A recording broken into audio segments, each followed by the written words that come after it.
Hoy vamos a presentar un estudio llamado sarcopenia en pacientes con cirrosis después de la colocación de una derivación portosistémica intrahepática transyugular.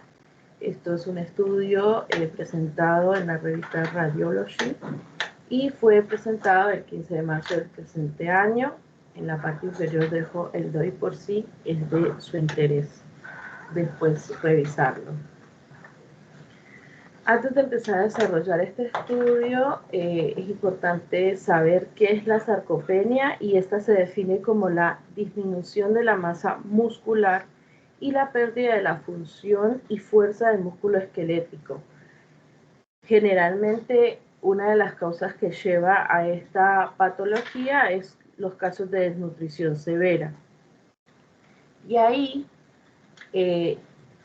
la cirrosis es una de las patologías que presentan casos de desnutrición severa, y esto se debe a que hay muchas causas que generan la incapacidad para que el hígado pueda generar todos los requerimientos de macro y micronutrientes que necesitamos. Por lo tanto, todos aquellos pacientes que tienen una cirrosis y que se asocian con una sarcopenia son dos patologías que afectan negativamente la vida de estos pacientes. Por otro lado, ¿qué es el TIPS? El TIPS es las siglas de un procedimiento llamado derivación portosistémica intrahepática transyugular. Esto es un procedimiento invasivo que generalmente realiza el radiólogo intervencionista y consiste en hacer una conexión o un shunt desde una de las venas porta hacia una de las venas hepáticas. La finalidad de esto es ayudar a mejorar la presión que generan en los pacientes cirróticos sobre la porta.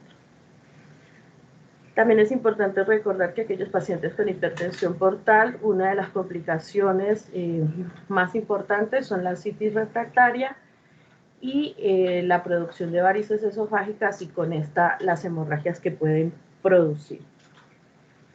También en la literatura hay varios estudios que hablan de que cuando se realiza esta derivación portosistémica, los pacientes han mejorado en su sarcopenia.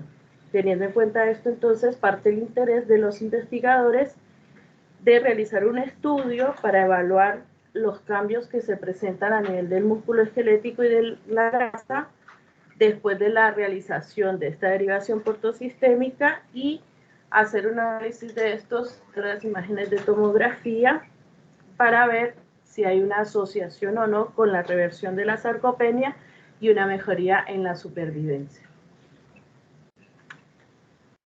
Dentro de los materiales y métodos, esto fue un estudio observacional retrospectivo que se realizó entre agosto del 2016 hasta mayo del 2020. Fue realizado en Wuhan, en China, y básicamente el estudio partió con 328 pacientes, todos con cirrosis, y solamente se escogieron aquellos pacientes que tenían cirrosis y que tenían una hipertensión asociada a una ascitis refractaria o que tenían un sangrado varicial.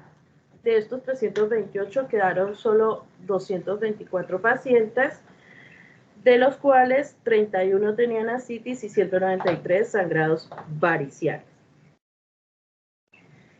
Estos pacientes fueron seleccionados previamente por la evaluación de los radiólogos, quienes hicieron una confirmación tanto por exámenes clínicos, radiológicos, endoscópicos o muchas veces histológicos.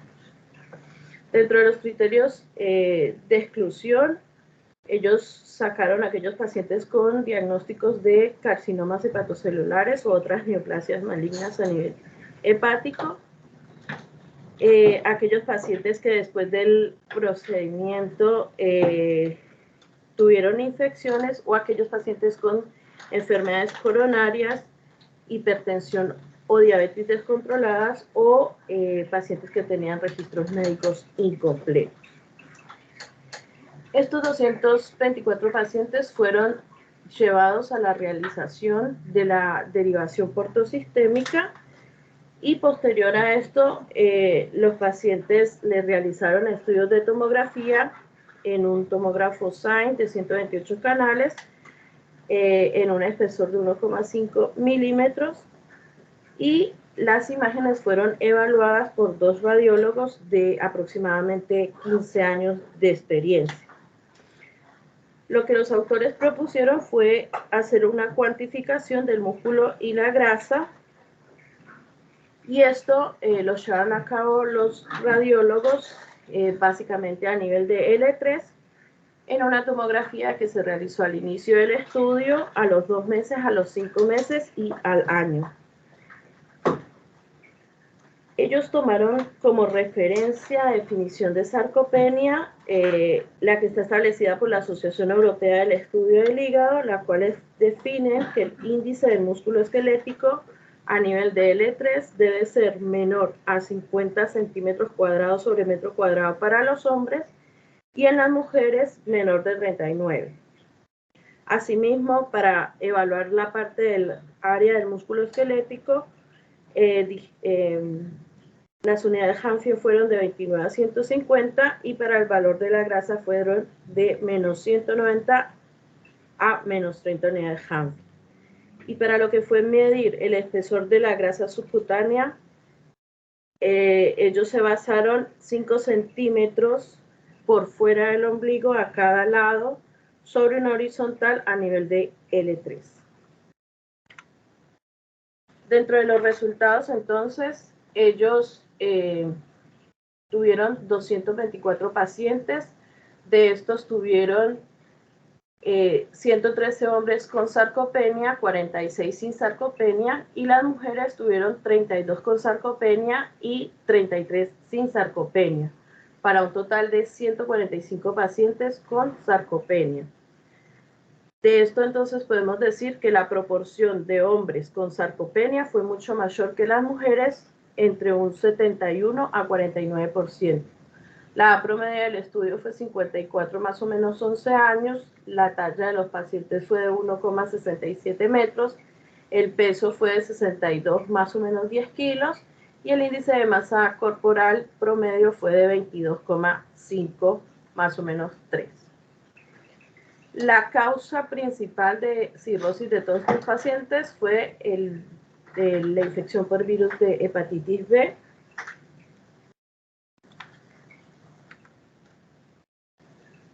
Como ya les había dicho, de los 224 pacientes, 31 de estos tenían ascitis refractaria y 193 tenían hemorragias variciales. Y de este porcentaje, de los 31, solo 23 tenían sarcopenia, eso quiere decir un 74%, y de los 193, 122, es decir, el 63% tenían hemorragia varicial. De esos 145 pacientes, fue necesario excluir 50 pacientes porque tenían escaso reporte en el transcurso del tiempo, quedando entonces así 95 pacientes. Y de estos 95 pacientes, 56 de ellos, es decir, el 60%, presentaron una conversión de la sarcopenia después de la realización de la derivación portosistémica. Como lo podemos ver en estas imágenes representativas de tomografía, lo que quiere mostrar son los cambios que se producen a nivel del músculo esquelético y de la grasa en aquellos pacientes con sarcopenia y sin sarcopenia después de la derivación portosistémica. Con rojo ellos están representando todo lo que era la parte muscular y con verde lo que era el tejido graso. Los dos primeros pacientes son pacientes con sarcopenia, este es un paciente de 46 años, este uno de 51 años, y los otros dos pacientes son pacientes sin sarcopenia. El primero era un paciente de 50 años y la segunda era una mujer de 61 años. ¿Qué evidenciaron ellos? En los pacientes con sarcopenia vieron que la masa muscular y el tejido graso era bastante disminuido. Al segundo mes no hubo mucha modificación, pero a partir del quinto mes hasta el año hubo un aumento de la proporción del tejido muscular y también del tejido graso.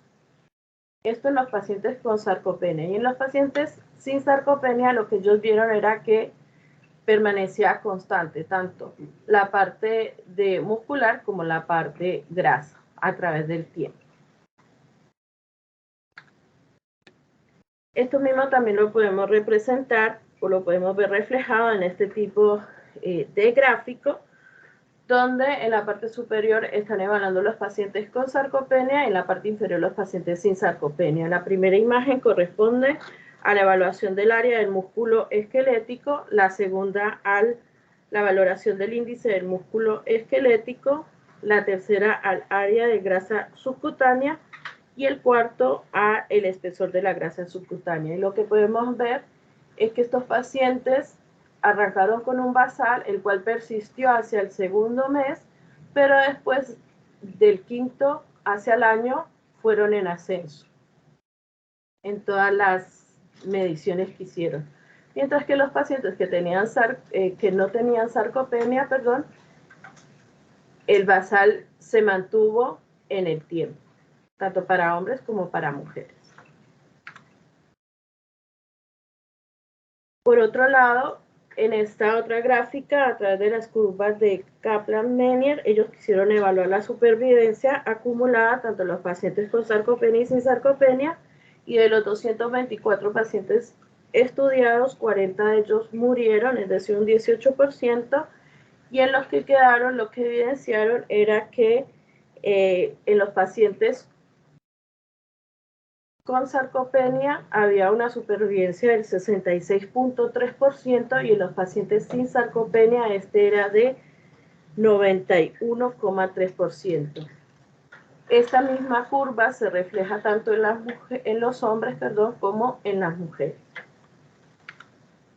A manera de conclusión, entonces, tenemos que los pacientes estudiados en este estudio demostraron que la parte del músculo esquelético y la grasa aumentaron significativamente después de la derivación portosistémica, haciendo una reversión de la sarcopenia con la que iniciaron el estudio, reduciendo el riesgo de esta y asimismo mejorando la calidad de vida del paciente como la supervivencia. Aquí dijo el nombre original del paper. Muchas gracias.